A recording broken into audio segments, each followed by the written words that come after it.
আজকে আমরা আমাদের ইয়োর সেন্ডার সফটওয়্যারের সোশ্যাল মিডিয়া ডাটা এক্সট্রাক্টর এই ফিচারটি সম্পর্কে আজকে আমরা জানবো যে আমরা এই ফিচারটি ব্যবহার করে কি কি করতে পারবো। আমরা এই ফিচারটির মাধ্যমে আমরা সোশ্যাল মিডিয়ার যত প্ল্যাটফর্ম আছে সেগুলো থেকে কিন্তু আমরা আমাদের ডাটা কালেক্ট করতে পারবো।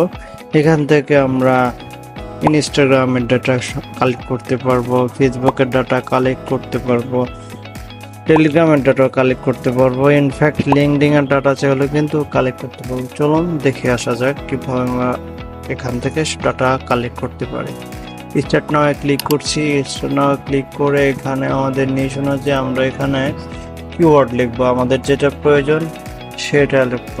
আমি লিখছি ডিজিটাল এজেন্সি, ডিজিটাল এজেন্সি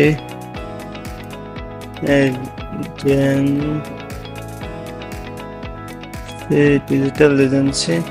এখানে মোবাইল হচ্ছে কান্ট্রি কোড, আমরা যে দেশের ডাটা সংগ্রহ করতে চাই সেই দেশের কান্ট্রি কোড কিন্তু আমরা এখানে দিব। আমি এখানে চাচ্ছি যে আমাদের বাংলাদেশের ডাটা এখান থেকে কালেক্ট করব।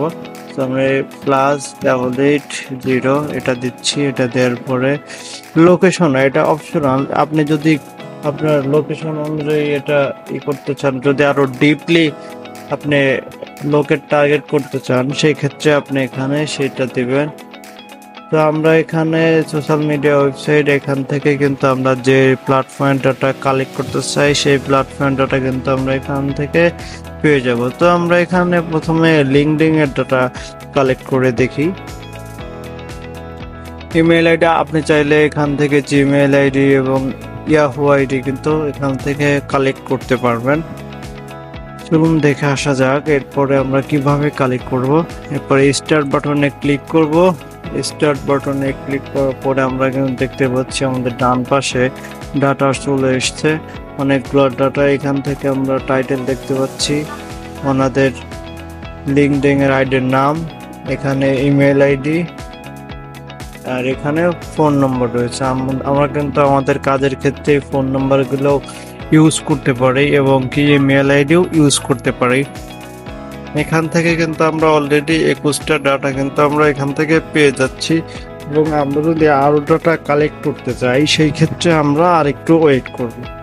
দেখা যাচ্ছে এখানে 28 ডাটা কালেক্ট হয়েছে। এখানে আপনি এখান থেকে ওর যত টাইম দেবেন ও আপনাকে তত ডাটা কিন্তু এখান থেকে দিয়ে দেবে। অলরেডি 34 ডাটা কিন্তু আমরা এখানে পেয়ে গেছি।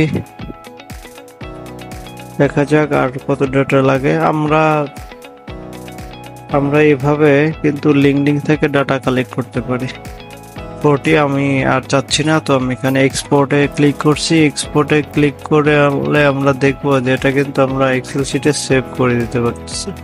তো আমি এখানে লিখলাম হলো ডিজিটাল লিখে আমি এটাকে সেভ দিয়ে দিচ্ছি। তো আমি এখানে আছে এখন ফেসবুকের ডাটা কালেক্ট করব। এখানে আমরা সোশ্যাল মিডিয়া দিলাম ফেসবুক। স্টার্ট বাটনে ক্লিক করছি। স্টার্ট বাটনে ক্লিক করে আমরা এখন দেখবো যে ফেসবুক থেকে কিন্তু এখানে আমাদের ডাটা কিন্তু কালেক্ট করা শুরু করে দেবে। এই যে অলরেডি আমরা ডাটা কিন্তু পেয়ে গিয়েছি। এখানে ইমেল আইডি, মোবাইল নাম্বার কিন্তু আমরা আমাদের প্রয়োজন মতো কিন্তু এটা আমরা কাজে লাগাতে পারবো। আপনি যদি কারো ইমেল আইডি এবং ফোন নাম্বার পেয়ে যান, তার সাথে যোগাযোগ করার জন্য কিন্তু আপনার প্রয়োজন হয় না। আমরা এখান থেকেও আমরা ডাটা সংগ্রহ করতে পারি। তো আমি এটাকে স্টপ করে এক্সপোর্ট করে দিচ্ছি। শুট করে এখানে আমি তোমরা বোঝার জন্য ফেসবুক লিখে দিলাম। ফেসবুক দেওয়ার পরে আমরা এখানে ইনস্টাগ্রাম দিব। ইনস্টাগ্রাম দিয়ে ইনস্টাগ্রামের ডাটা সংগ্রহ করবো, সেজন্য আমরা ইনস্টাগ্রাম দিয়েছি। এরপরে স্টার্ট বাটনে ক্লিক করলে আমরা দেখবো যে এখানে ক্যাপচা আসছে, ক্যাপচাটা ফিল আপ করে নেই। I am not robot.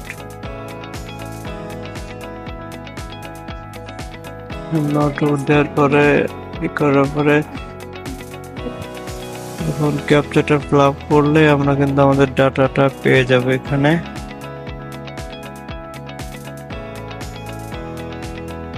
ওদের ডাটা কিন্তু চলে আসা শুরু করে দিয়েছে।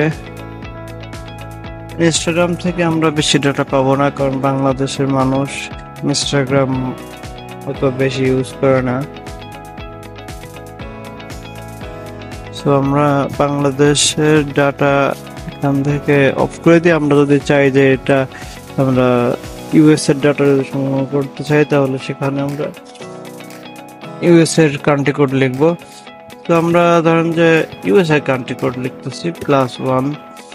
এটা দিয়ে স্টার্ট দিলে আপনি দেখবেন যে এখানে কিন্তু হিউজ পরিমাণ ডাটা চলে আসবে, কিন্তু বিকজ ইউএস এর মানুষ অনেক ইনস্টাগ্রাম ইউজ করে, যার কারণে আমরা এখান থেকে কিন্তু অনেক আইডি কিন্তু পেয়ে যাবে, এবং আমাদের কাঙ্ক্ষিত যে ইমেল আইডি অথবা মোবাইল নাম্বার সেগুলো কিন্তু আমরা এখান থেকে পেয়ে যাচ্ছি।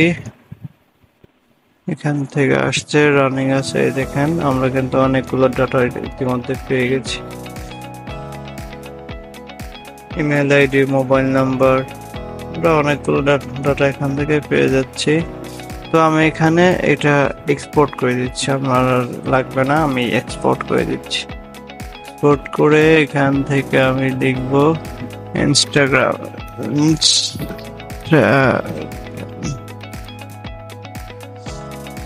লিখে আমি আমার মতো করে সেভ দিয়ে দিচ্ছি, সেভ। এরপরে আমরা দেখব টেলিগ্রাম থেকে কিভাবে ডাটা কালেক্ট করতে হয়। টেলিগ্রামে স্টার্ট বাটনে ক্লিক করছি। ক্লিক করার পর আমরা দেখতে পাচ্ছি অলরেডি কিন্তু আমরা ডাটা পেয়ে গিয়েছি। আপনি যদি কারোর সাথে কন্ট্যাক্ট করতে চান, তার জন্য ইমেল আইডি এবং মোবাইল নাম্বার কিন্তু আপনি এখানে পেয়ে যাবেন। এটা অনেক দারুণ একটা ফিচার, এটা অনেক সুন্দর কাজ করে। এটা দিয়ে আপনি সিপিএ মার্কেটিং করতে পারবেন, অ্যাফিলিয়েট মার্কেটিং করতে পারবেন, অথবা আপনার প্রোডাক্টের প্রচারণা কিন্তু আপনি এখান থেকে করতে পারবেন। আপনার প্রোডাক্ট সম্পর্কে কাউকে যদি আপনি জানাতে চান, আপনি এখান থেকে সেগুলাকে সংগ্রহ করে জানাতে পারবেন। তো আমরা এইভাবে এই সোশ্যাল মিডিয়া ডাটা এক্সট্রাক্টর দিয়ে কিন্তু আমরা আমাদের নিশ অনুযায়ী আমাদের যেটা প্রয়োজন এবং আমরা কোন কান্ট্রিতে এটা কালেক্ট করতে চাই সেগুলো কিন্তু আমরা এখান থেকে জানতে পারবো। এখন আপনি যদি বাইরে কোনো কান্ট্রিতে আপনার ডাটা কালেক্ট করতে চান, তাহলে কিন্তু আপনি এখানে শুধু আপনার ওই কান্ট্রির কোড দেবেন। কান্ট্রির কোড দিলে ওইখান থেকে ও ওর মতো করে ডাটাগুলো সংগ্রহ করে আপনাকে দিয়ে দিবে। আমাদের এই সফটওয়্যারটি অনেক সুন্দর কাজ করে, আপনি অবশ্যই নিলে পরে আপনার অবশ্যই কাজ হবে। তো আপনি যদি আমাদের এই সফটওয়্যারটি নিতে চান, তো আমাদের সাথে যোগাযোগ করুন। আমাদের সাথে যোগাযোগ করার জন্য আমাদের ওয়েবসাইট লিংক, ফেসবুক লিংক এবং হোয়াটসঅ্যাপ নাম্বার ডেসক্রিপশন বক্সে দেওয়া থাকবে, আপনারা সেখান থেকে যোগাযোগ করবেন। ধন্যবাদ। তো আমি এটাকে সেভ দিয়ে নিচ্ছি টেলিগ্রাম নামে, তো আমি এটাকে এভাবে সেভ করে দেবো। সেভ করে দিয়েছি। তো আমরা দেখতে পেলাম সোশ্যাল মিডিয়া ডাটা এক্সট্রাক্টর এই ফিচারটি দিয়ে আমরা কিভাবে কাজ করব, এবং যে কোনো দেশের ডাটা আমরা যদি কালেক্ট করতে চাই, ফেসবুকের ডাটা, ইনস্টাগ্রামের ডাটা, লিঙ্কডইনের ডাটা, টেলিগ্রামের ডাটা, এই সমস্ত ডাটা যদি আমরা সংগ্রহ করতে চাই, তো আমাদের জন্য এই সফটওয়্যারটা it is the best option আমাদের জন্য। তো আমাদের এই চ্যানেলটিকে সাবস্ক্রাইব করে দেবেন, লাইক করে দেবেন, কমেন্ট করে দেবেন। ধন্যবাদ।